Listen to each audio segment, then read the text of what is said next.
Right, everybody, welcome back again to the channel. Now, today we want to deploy together this architecture that you can see on my screen.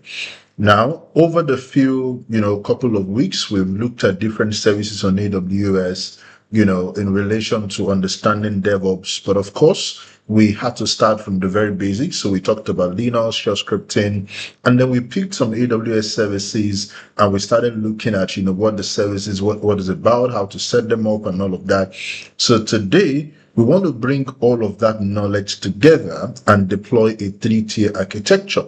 So all of the understanding that we've gotten from the Linux class, from the shell scripting class, and from the AWS services that we have looked at, over time, we're going to bring all of that knowledge together today and deploy this architecture that you can see on my screen.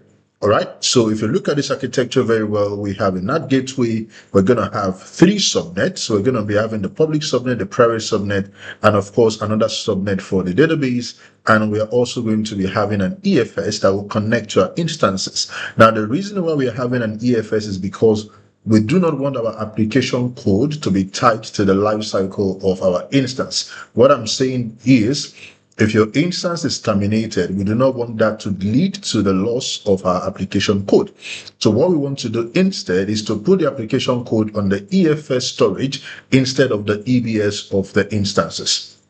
All right, so that the moment the server gets terminated for whatever reason, our application code is still available in the EFS, and by the time you launch another instance, all you need to do is to mount the EFS to that instance, and then the application code becomes available to that instance, and then your application is still accessible by your end users. Okay, so that is the purpose of the EFS. So without any wasting much of our time, let's get right into the console and let's get our hands dirty. So here I'm on my EC2 page and we have to start creating a few things. Now, again, if you take a look at the architecture that you have here, there are a few things that we have to create, which I believe are essential, for us to, get going and to, get this project up and running. Now, I'll go back again to my EC2 instance. Now here, I will click on the VPC section right here. Of course, we already created a VPC together, in one of our, videos, we created a VPC together. So I'm going to filter by that VPC. So now if I go to my VPC, I can see that I have my 3-tier VPC. If I click on subnet, I have, the subnet in all the 3 AZs, okay? So 2A, 2B, and 2C. Now, if I go to my route table, of course, I have my public route table, I have my private route table. Now, we talked about, what a private route table is, what a public route table is. We talked about all of that. Now, what I need to create here is a few things. Now, we need to create security groups, and we need to create a NAT gateway, because ideally our instances should be in the private subnet and not the public subnet. Because when you look at the architecture that you have here, you'll realize that our application server and the database are actually in the private subnet. So that means we are not supposed to launch our instances or database in the public subnet, okay? So here, I'm going to create a NAT gateway. So the NAT gateway is going to be, connected to my private route table. Is that okay? We talked about these already. So now I'm going to click on NAT gateway from here. And of course, I don't have any NAT gateway yet. So I'm going to click on create. Okay, so here I'm going to give my NAT gateway name. So I'm just going to use the 3-tier, name. So NAT 3-tier NAT GW. All right, and then of course your NAT gateway will be in the public subnet, because the purpose of the NAT gateway is to allow internet access to your instances in the private subnet.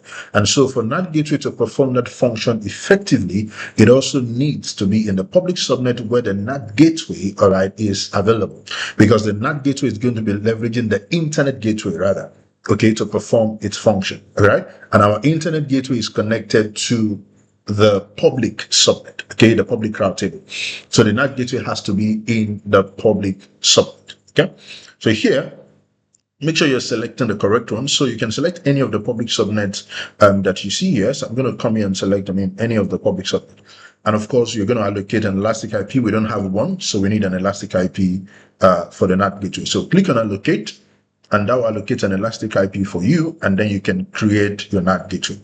So NAT gateway created. So what you need to do now is to associate the NAT gateway to your private route table. Is that okay?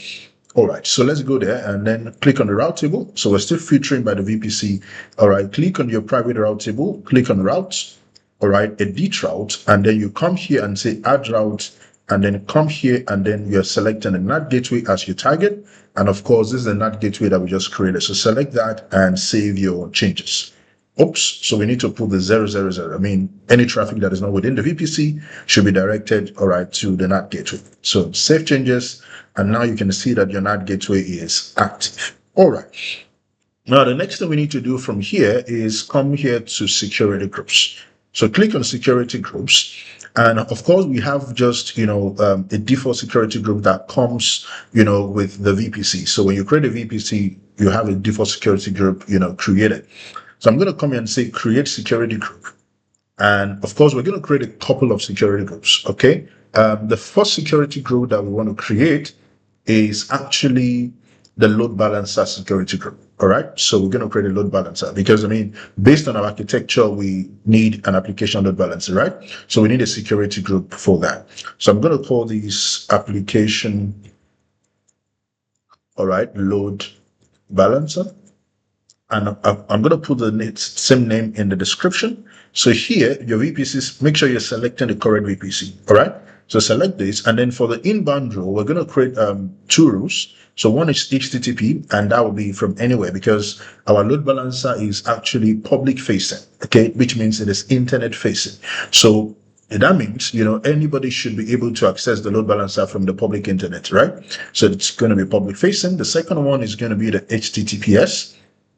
So look for HTTPS there, and then from anywhere, all right, as well. So that's what you have to do. The outbound rule, you don't have to touch that, so you can create your security group right here. Now, the second security group that we're going to be creating is the security group for SSH, all right? So we're going to create security group, and then here, I'm going to basically call it SSH. All right, SG. Now, ideally, in a work environment, it is best practice that you have a separate security group for your SSH. All right, and that is what we're doing exactly. So I'm going to copy the same name in description because in security groups, description is actually a required field. All right, so that's what we're putting in the description here. So for VPC, you select your 3-tier VPC.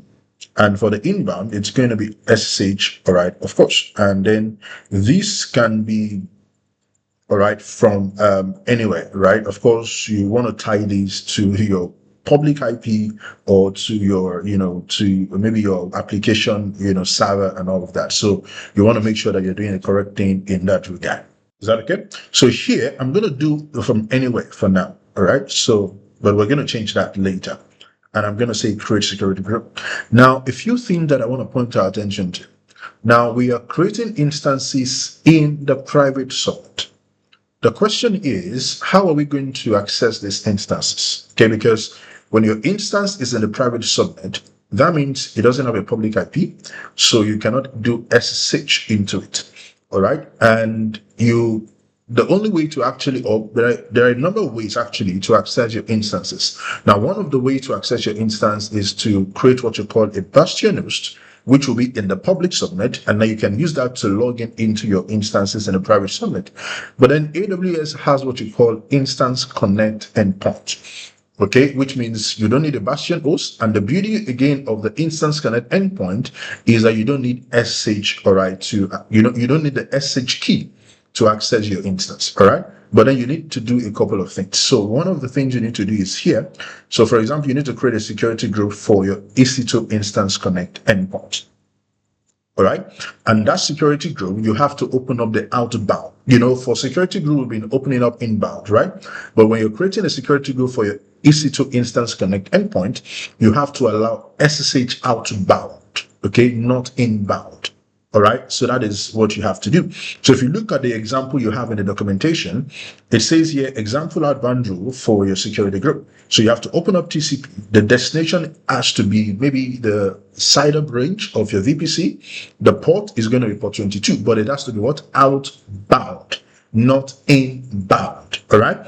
So in our own instance, we're going to be using the Instance Connect endpoint because we want to take away, the overhead of creating the bastion host and then creating an SSH key and all of that. We just want something simple that will be, easier to access, and the Instance Connect endpoint is what we need to do, all right, in that regard.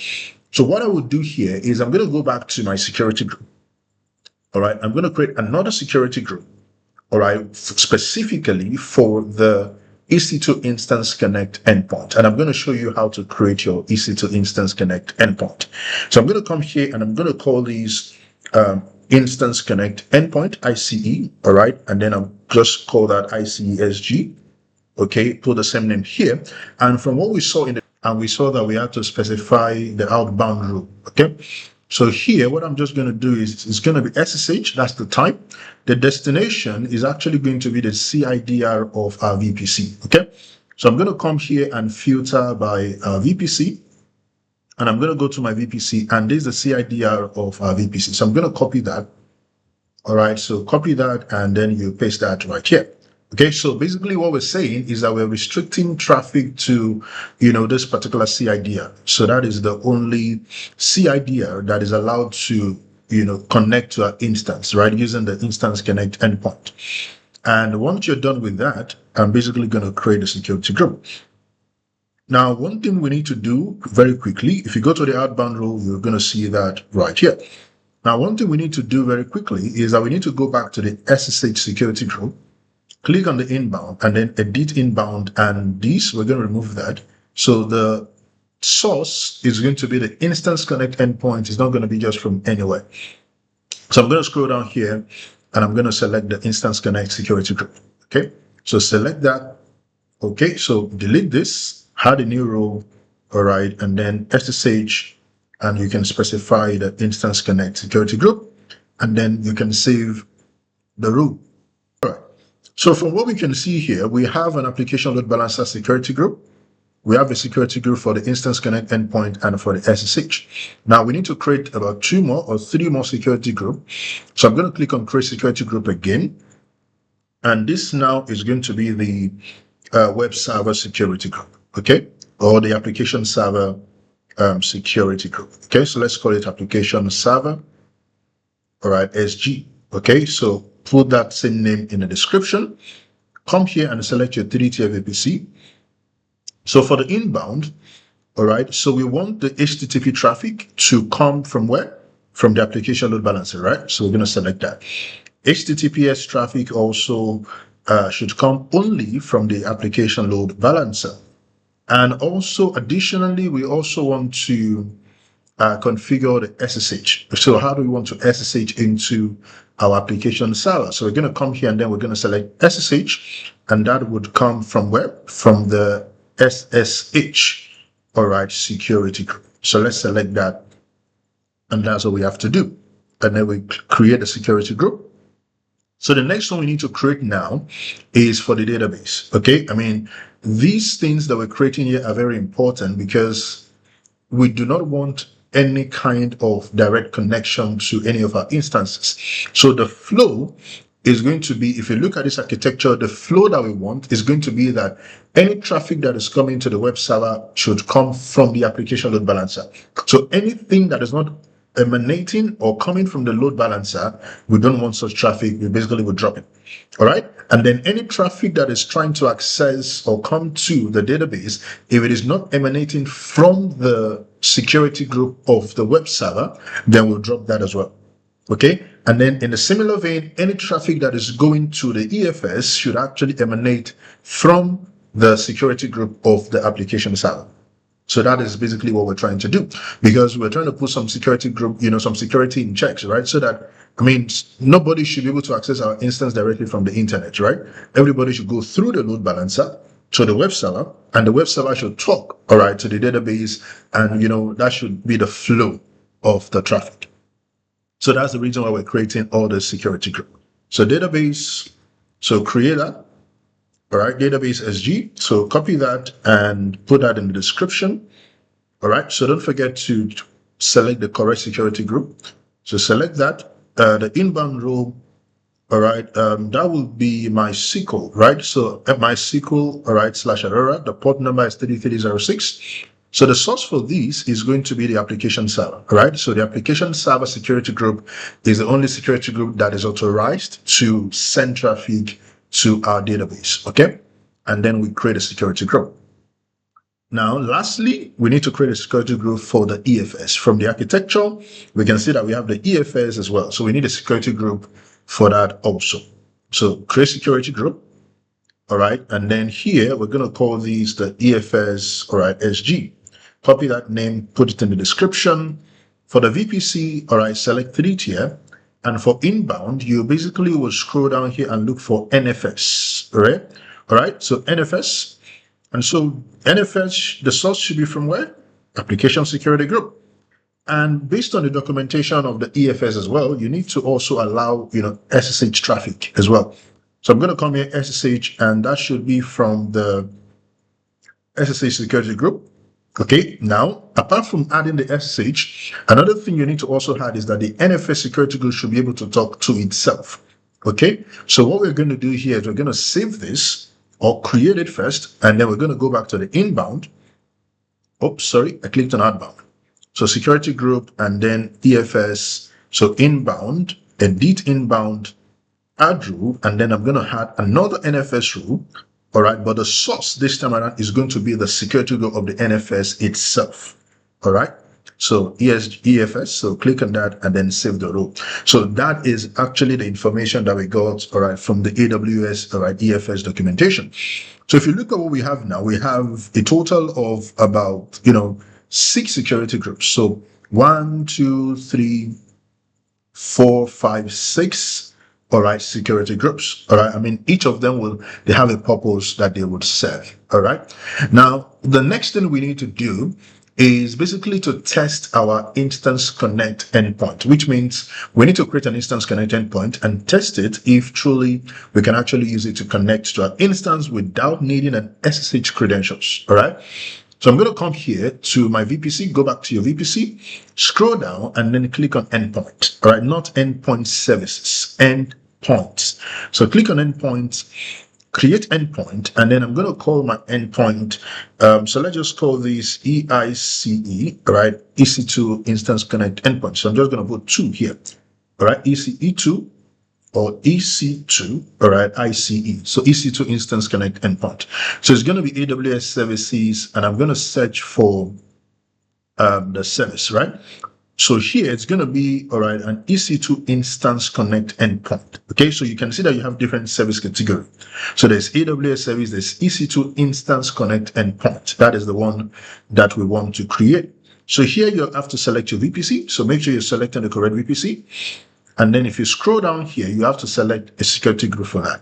So the security group is the one we have created together right here. So select that.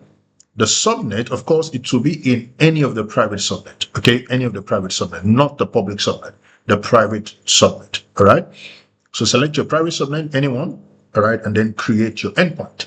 Now, the endpoint is actually going to take a while, maybe about 5 minutes or thereabouts to be to create. So we're going to wait for the endpoint to, do its thing. So while we're waiting for the endpoint to complete the creation process, we're just basically going to go to the RDS and spin up a database. Okay, so we're going to create a database. We're going to create an EFS so that we have all the services created already, and then we can start our WordPress application deployment. Okay, so go to the dashboard of your RDS. Select your subnet group. We can actually delete this one to recreate it again together. We already did that in one of the videos, but it doesn't harm anyone, all right, to recreate those things again just to refresh our knowledge. So I'm going to click on create DB subnet group, and then the name here, I'm basically just going to call it 3-tier. All right, 3-tier what again? So you can call it 3-tier subnet, all right, DB group. It can be any name, but of course, in your organization, you have to follow the naming convention of your organization. So, but I'm just using a name here for what we're doing. So the VPC 3-tier, don't forget, always make sure that you're selecting the correct VPC. All right. Availability zone, it's going to be 2A, 2B, and 2C because we have subnet in all the AZs. So it doesn't ought to select all the ESDs. Now, where the challenge is to identify which is the private subnet. That's where the challenge is here, because it doesn't show you the name of the VPC. So we have to go back to the VPC section. Okay, and let's filter by our VPC and let's click on subnet. So here, the private subnet, one of them is NAT EE85. The other one here is BE12, and the last one is BB367. So let's see if we can actually just, get all those numbers and connect them once and for all. So I'm going to come here. So one of them is this one, BB, NAT EE, I see that, and then BE12. All right, so we're able to get all the three. That's good. So create your subnet. All right, so now the subnet group has been created. So the next thing is to click on database and create a database, right?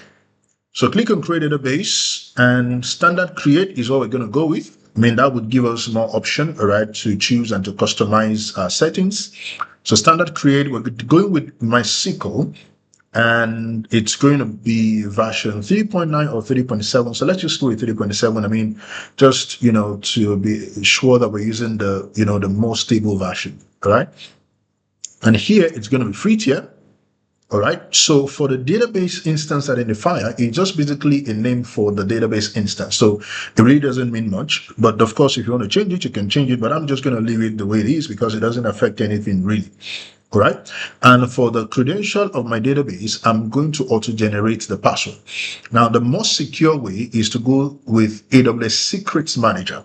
All right, but then maybe in later videos, when we're talking about DevSecOps, we will talk about the secrets, all right, manager. I mean, it's the most secure way to manage your credentials for database and for any other service that actually requires, you managing the credentials and all of that. And the one thing that it actually does also is that it can help you to do what you call, password rotation, which means it can help you to expire your password after some time and then basically recreate new passwords for you. Okay. But of course, it's something that is used widely with RDS, Kubernetes, and all of that. But for now, let's auto-generate and just go the easy way, all right, so that we don't confuse anybody. So here, we're going to select T3 micro, just trying to make sure that we are still under the free tier, all right? And for the SSD, I'm just going to go with GP2 for no particular reason, right? Just going, something that will help maximize our cost, all right? So that's what we're going for. The storage, you can do 10 gig. 10 gig is fine. We don't have to do 20. So let's stay with 10 gig. And for connectivity, of course, we're not connecting any EC2 to the database, and we're not making it public as well.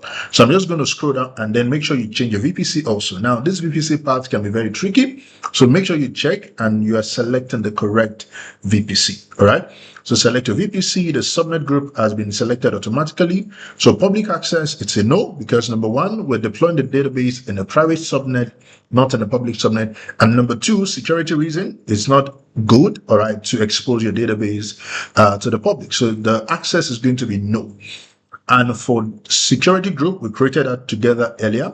So I'm just going to select the one we created. So DBSG availability zone. Well, we can decide to just say, you know what, just put it in any of the zone, any zone of your choice, right? I mean, we're connecting all our services to the same VPC. So whether it's in A or B or C, right? As long as the services belong to the same VPC, they can still communicate with one another. All right. So a zone does not really do much. All right, here.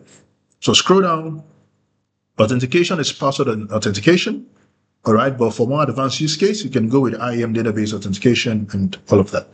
So scroll all the way down, and then under the additional configuration, we can actually come here and create an initial database name, and we actually need it for the WordPress application that we're trying to deploy.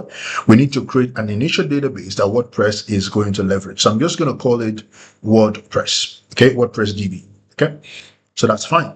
And then I'm not going to enable automatic backup because that's going to also, comes with some charges. So we don't need any backup because we're going to terminate all the instance as soon as we're done. And after that, we can create a database. All right. So database is getting created. So the next service that I think we need to very, quickly create is to go here and then create the EFS. All right. So database is creating. The endpoint is also creating. By the time we're done with EFS, this service should have been created, and then we should start deploying, all right, our, WordPress application. So create a file system and then click on customize, okay? So that you can have the privilege to, choose your option on your settings, okay? So for the name, let's call this WordPress, all right, EFS, all right? So regional. So it's going to be regional because we want the EFS to be available in all the regions, all right, in all the zones, all right, in our region, okay? Not in all the regions, in the zones that, all right, are available in our region. So we have 3 zones in the EU West that we're using, all right? So the regional means that the EFS is going to be available in all the zones, all right, in that region, okay? So, that will help with high availability and all of that.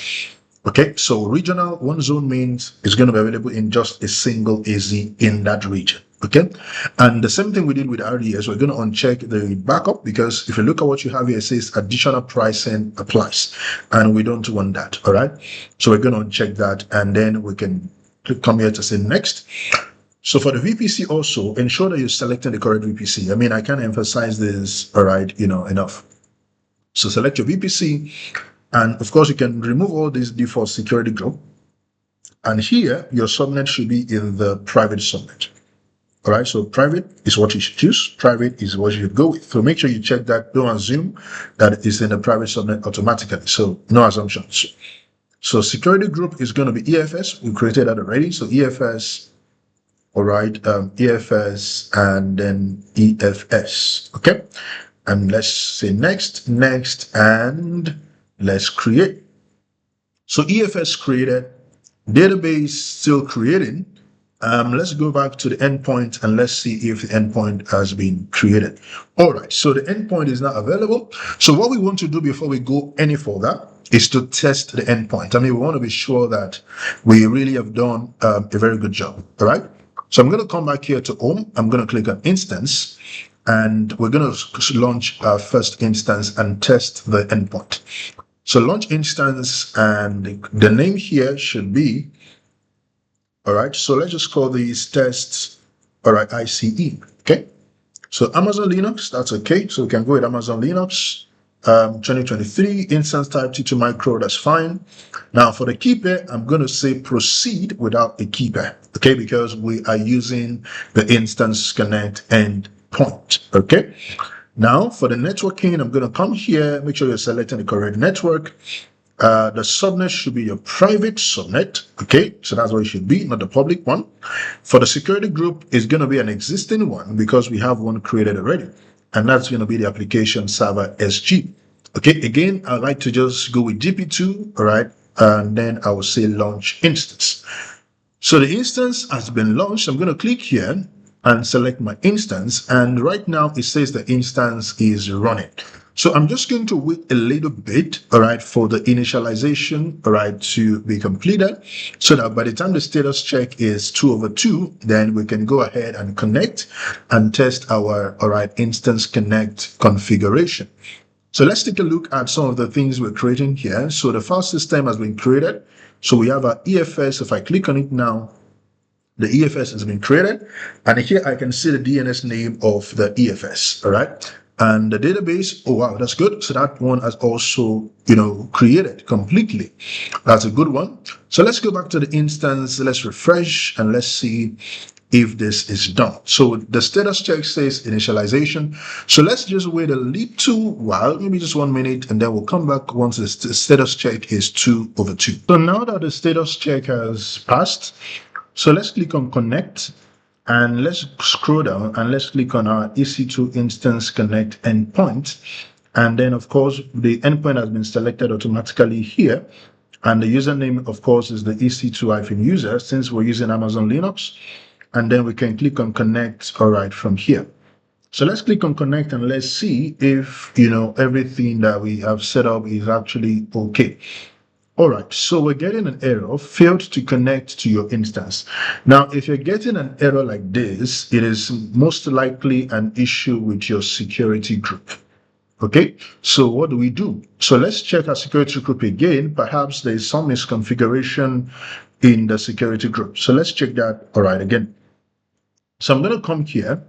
Now we have the instance connect endpoint security group. And like we have mentioned, we don't need to specify any inbound, and we only need to define an outbound. And of course, if you look at the documentation as well, it tells us that the outbound is actually what we should specify. And for the target instance, then we can specify an inbound, specifying the source as the endpoint or the security group of the instance connect endpoint. Okay. So that is where I think the mistake, all right, is. So what that means, we really don't need a security group for SSH, because here we already specified the outbound to say that the outbound traffic is 22 and the destination is the CIDR of our VPC. So what we are supposed to do is to come to the application server security group, click on inbound, edit inbound, and this particular configuration actually is not correct. So what we are supposed to do is to, let's delete this hard row, come here, click on SSH, and your SSH traffic is coming from where? From the Instance Connect endpoint security group. That's the correct configuration. Is that okay? So select that and save the row. All right. So now let's go back to our instance. Let's find out if everything is fine. We can actually refresh this. So let's refresh. All right. And let's verify if everything is correct. All right. So now there you go. Your instance, all right, as you know, you've been able to connect to your instance using the Instance Connect endpoint. So we don't need an SSH key. Now, the interesting thing about, this whole Instance Connect endpoint is that you can actually also connect from your terminal without an SSH key. Okay. What we know is that we can connect from the terminal, using an SSH key and all of that. That is what we understand. But with the EC2 Instance Connect endpoint, that is actually not necessary. Actually connect from the terminal as well without having, without needing any SSH. Okay. So what we can do is, of course, you have to configure your access key and your secret key. Okay. You can do that using AWS configure.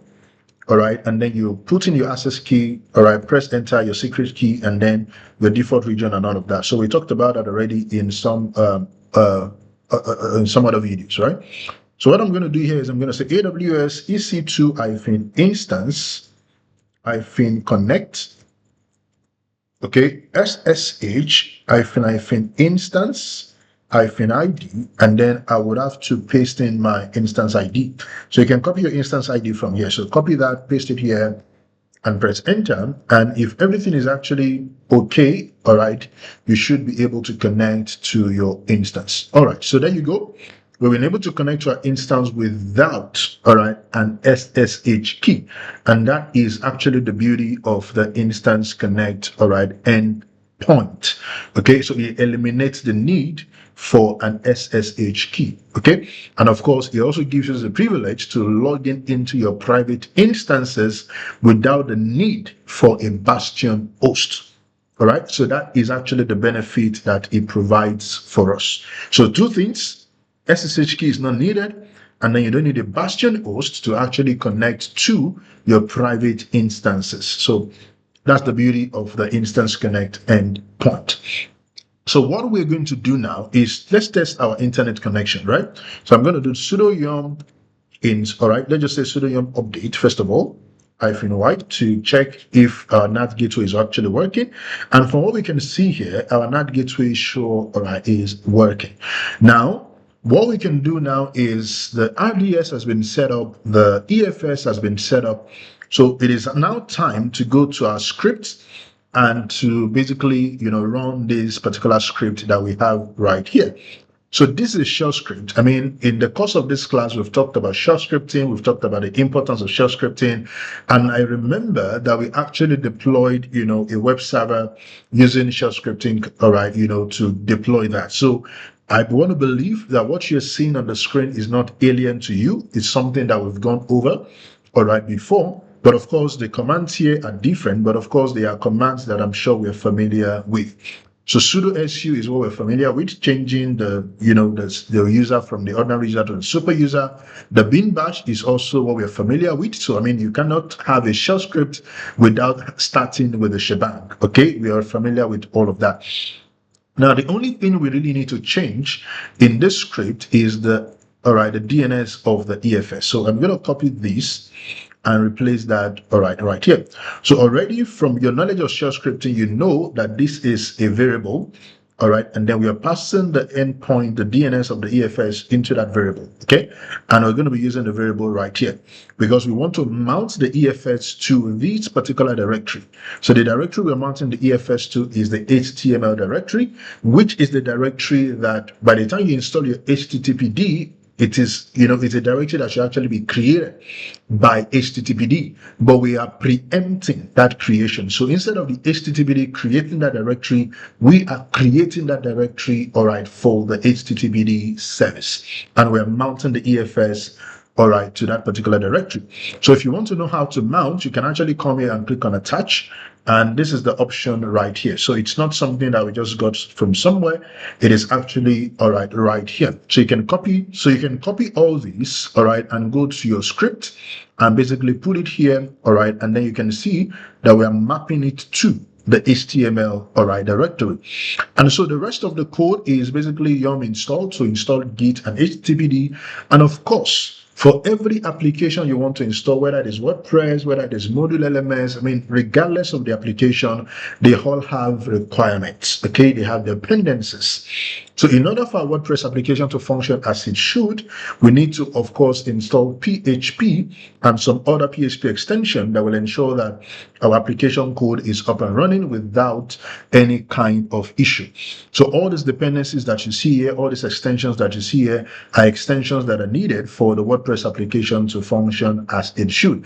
And these are things that you can get from the documentation of WordPress, all right? The next thing also is to install MySQL client because the WordPress application, it's a PHP-based application, right? I mean, it's actually a LAMP stack, all right, kind of application, which is Linux, Apache, MySQL, and PHP, all right? So WordPress was written in PHP, so it needs PHP to interpret the code, all right? It needs Apache to basically format all of the code and present it in an human-readable format.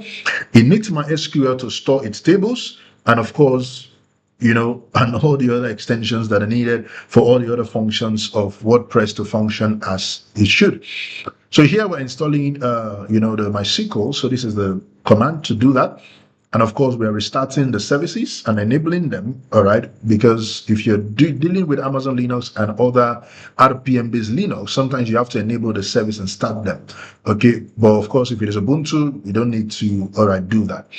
And then here we're doing some permission stuff. So user mode -AG, basically adding the user to group, and of course allowing, opening up some permissions here.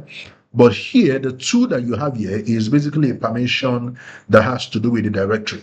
And the idea behind it is that we want it to be that anytime we had a folder, anytime a file is created in the www directory, it should also assume the 775, all right, permission. So that is why you have the 2 in front of the numbered permissions that we're familiar with. And the last thing here is we're doing wget to fetch, all right, the WordPress package. I mean, we saw this in the shell scripting project, okay, and then we're copying all of that into the HTML directory, and we're basically copying something there. So there's a sample file that we are copying, and we're renaming that to w-config.php, and that config file is what will contain the database credentials, all right? So without wasting much of our time, let's copy all of these, all right, and go to our instance, all right, right here. And I'm going to just say vi, all right, and I'm going to create a file. So vi efs.sh. Okay, now if you're dealing with a VI editor, you already know that when you want to edit or add anything, you have to press I on your keyboard to insert. So I'm going to say I, and I'm going to insert all of that command, all right, escape, all right, :W Q to write and quit. And then I press enter, all right, and then I can come here and I will say chmod +x, all right, efs.sh, okay, to basically make sure that that file becomes shell executable. All right, so if I do ls, now it's executable. So I can do /efs to basically run my script. So I'm going to press enter now, all right, and the script is going to run. All right, so what is the problem? Let's take a look at the issue that we have. All right, so the issue we have is the first line, which we did sudo su. So that's the issue we have there. So what we can do here is to edit that script. So we can actually come here to vi, all right, efs.sh I on your keyboard, and we can actually just remove that. I really don't think it's necessary. So let's remove that line. Okay, so remove that, right, and save again. And then, all right, let's run the script. So column efs.sh, press enter, and let's wait, and let's see what will happen. So the script should start running anytime from now. And if your script is able to run like you can see on my screen, it definitely means that your NAT gateway was configured properly, all right, and your private instance has access, all right, to the internet. And that is why you can see what you're seeing, all right, on my screen. Okay, so let's wait. It doesn't take time to run, so it's going to finish in a couple of minutes now. So we can just wait for that, all right, to complete. Okay, so it's enabling the HTTPD service, and of course, it's going to just do some things behind the scene. And of course, what you can see here is that it's downloading the WordPress application and extracting the WordPress application. And of course, the copy command is what you are seeing happening. Of course, you won't see any prompt showing you the copy command that is happening, but of course, that prompt basically means the copy command is what is executing. And once the copy command is done, I mean, that's more like the last thing that we want to execute. Okay, so we just wait a little while for that to happen. All right, so there you go. You can see that we have, all right, everything sorted. I mean, with a short script, it didn't take us, too much time. So let's just do a quick verification. So first of all, df-h. Okay, so we can see that the EFS was mounted, all right, correctly. So the EFS was mounted and is mounted to the var www HTML, right? Now, if I do cd, all right, var www, all right, HTML, and then I do ls, I can see that the WordPress file has been copied. So now what we need to do now is to basically edit this file and impute our WordPress credentials. All right. So I'm going to go here and I'm going to say vi-wp-config.php. Okay. So let's open that up. And of course, what I'm looking for is actually right here. But of course, this is a VI editor. So I need to press my I, okay, to basically go into the insert mode. And I need to insert these values. So the first value here is the database name. Okay, so the database name, let's edit that. And of course, we have to go back to the console to get the details. So go to the console, go to your database, click on your database here, and click on configuration. And you can come here and click on WordPress DB. All right, and then you can come here also and put that right here. Okay, and then of course, you can also come here. All right. For the DB user, I think we stop with admin. So that will be admin. And for the password, we auto-generated it. So we should be able to retrieve that from the notification here. So here, make sure you still have this page. Don't close it, because the moment you close it, you won't be able to retrieve your password again. So click here and copy the password. All right. And put the password right here. All right. So the DB host, which is going to be the endpoint of the RDS database. Okay, so we need to grab that as well. So this is the endpoint, copy that and pull that right here. So once you've done all of that and you filled it in, press escape, W key to write and quit. And then of course you can do your system, all right, CTL reload HTTPD. Okay, so you reload your HTTPD service. So now I think we are ready to access our WordPress website. So I'm going to go to the instance settings. All right, now this is a private instance, so there's no public IP. It's only private IP address. So how do we access this instance? Now we need to create a load balancer. We need to create a target group and all of that. So I'm going to come here, all right, to my load balancer. Okay, so click on load balancer and then create a load balancer. Now we're creating this load balancer in preparation for the auto scaling that we're going to do to wrap things up. So the type of the load balancer is going to be application load balancer, okay, because we're dealing with HTTP and HTTPS traffic, okay? So create your load balancer and the name of the load balancer. So let's just call this WordPress, all right, LB, So it's going to be internet facing, not internal. If you look at the architecture, the load balancer is where? Is in the public subnet. Okay, so it has to be internet facing. Don't forget that. So IPv4, all right, then you change your VPC to the correct one. For the availability zone, let's select the 3 availability zones. So select all the 3. And if you look at what you have here, it says the selected subnet does not have a route to an internet gateway. So that tells you that that subnet is what? Is a private subnet, all right? Okay, because it doesn't have a route. How does it know it doesn't have a route? Because the route table is connected to a NAT gateway and not an internet gateway. All right, so come here and select your public subnet. So you can see that all the other ones are in the public subnet and we didn't get any of that notification. All right, so for security group, close this up and select your application load balancer security group. Select that. For the listener, all right, of course, for now it's going to be port 80, but later on we're going to change that to 443. So for the target group, we don't have any target group. So click this to create a new target group. So the target group is going to be instances, obviously. The target group name is going to be, so let's just call this also WordPress, all right, TG, WordPress target group. So the protocol is going to be HTTP, the IP address is going to be IPv4, the VPC is going to be in tier 3, protocol version is going to be HTTP version 1, all right. I mean, we can leave all of these by default, but of course there are more to these, but then I mean, knowledge is progressive, all right? So there's no need to rush things, okay? So let's leave it at the default configuration. Next, so we're going to register this target, all right, below. So select that, include a spending below, and create the target group. But of course, it's going to be unused because the load balancer has not been created just yet. So it's going to be unused until we have created a load balancer, all right, completely. So go back to your load balancer, refresh what you have here, and then select your target group. So click on that.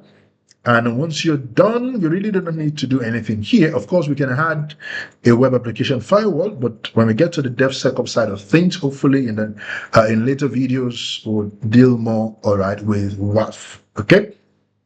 So scroll down and create your load balancer. So the load balancer is provisioning. So it's going to take a little time, all right, to complete the provisioning. And of course, if you go to your target group and you refresh it, it should now have started the initialization process to basically register this instance with the load balancer, because the load balancer is going to be directing traffic to the instance. So the instance has to be registered, all right, with your load balancer. So let's just chill here, all right, wait for all of this process to complete. And then once the instance shows healthy, we'll come back and access our WordPress site using the endpoint of our load balancer. So welcome back. So you can see that it says here that the status is active. Okay. So that means if you go to the target group now, we should see, all right. So look at what we have here. It says 1 on LV. All right. And if you look at the status code, it says health checks failed with these codes. All right. Now, one thing I have discovered, all right, about, AWS sometimes is that with the status check that you see here, you'll be surprised that if you go to your load balancer and you grab the endpoint of the load balancer, you'll be surprised that you're still able to reach, all right, your instance. So the reason why it now says this failed with 302, all right, I mean, I really don't understand that. Okay, because there are different status codes. So that means, so let's give it a try. So if I grab my DNS of the load balancer and I put it here and I press enter. Now let's see what happens. Now look at it. So here I am able to access that instance, but in the target group, it is telling me that what? It is unhealthy, but I'm still able to access, all right, the instance. So sometimes these things, can be very tricky, and that is why it is good to always try out things and not just accept things the way they are or the way you see them. Okay, because I mean, it's telling me here that it's unhealthy, but I can still access the instance using this endpoint of the same load balancer. Okay, so we need to, all right, sometimes be mindful of some of these things. Okay, all right. So now we would just proceed with this, and hopefully, maybe with time, it's going to be healthy. All right. By the time we'll, continue and then do some other things, maybe it's going to come up as healthy later on. But for now, let's just go ahead and complete what we have here. So the title, I'm just going to put a random title, username. So I'm going to copy this password. All right, so copy that password and let me just save that here. So the email, I'm just going to put a random email as well. So we don't need it for any search engine. So we can just check that and then install WordPress. Now, if your instance is able to connect with your database, then you should have this page. Okay, so if you don't see this page, it means that your database connection is having an issue. So you may want to go back to the WP, all right, config file to, all right, sort that out and look at, all the values that you passed in. So WordPress is the username and then the password we copied so we can log in, all right, with that password. Now here is the WordPress website. Okay. Now, one thing that we want to do here is basically this endpoint is okay, but of course it is difficult to remember for most people. So what we can actually do is to map this to a DNS name. Now, already, if you don't have a DNS address, I encourage that you, register with maybe GoDaddy or any of the domain provider that you have. So I already have a GoDaddy account, and that is what I'm going to be using. All right, so here I already have this dev cloud XYZ created, and I'm going to be using these, all right, for the website. Okay, so what I'm going to do here is I'm basically going to just come here and say add a new record, CNAME record, if that would be okay. All right, so I can just put that here. All right, but of course that will still ask me to put in a name here. So let's just put WordPress. It doesn't alt, so let's put WordPress and let's save that record. So the only thing that we would have, okay, so what is it saying? Record data is not valid. Oh, sorry. So that shouldn't be the WP admin, so it should end with .com. So let's save that again. All right, so, and we're good to go. All right, so now I can actually come here to say WordPress, okay, dot the dev cloud, okay, dot xyz. All right, so that should also open up the WordPress website. Okay, so there you go. Your WordPress website is up and running. So you can also copy this link and go back here and then go to general, all right, and change the address here, okay, to the new URL so that we're not using the load balancers URL. So you can come here and save your changes, okay? And of course, you can log in back again, all right, put in your WordPress, and we can grab the password that we copied here, okay, put that here, log in again, and you're able to log in, all right, to your WordPress website. Okay, so that is the first step. Now, the next thing we want to do, all right, we've done all of these, everything is running fine, but of course, if we go back to target group, still saying, oh, look at that, look at that. Look at that. Now it is saying everything. So assume that we didn't try out, the endpoint of the load balancer. We just assume it says unhealthy and then we start, deleting and recreating things. Okay. We'll have just wasted time. But look at it now. It says what? Healthy.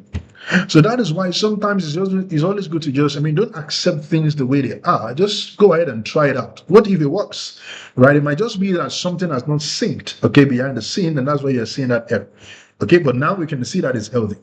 Okay, so that's a good one there. All right, so we have our WordPress website up and running, and I think it's a good one, all right, that we have done. So with what we have now, it shows that the database connection was successful, the EFS connection was successful, and of course, the security group configuration that we did was also on point. All right. Now, the next thing I want us to do before we go to the auto-scaling section, all right, basically allowing auto-scaling group to create, two instances for us and attach it to a load balancer and all of that. Let's basically, because we want to change this to a secure endpoint, right? HTTPS, that's the goal at the end of the day. So what we're going to do is we're going to go to Certificate Manager on AWS. I already have a domain name, okay, that I've created. Okay, so here you can search here and search for certificate. All right, certificate, all right, manager. Okay, it's a free service on AWS. You need to create, all right, SSL certificate. Okay, so on this page, I'm going to click on request, and it's going to be a public certificate. I'm going to click on next. So my fully qualified domain name is actually going to be this guy. So I'm going to copy this guy here. All right, and I'm going to come here.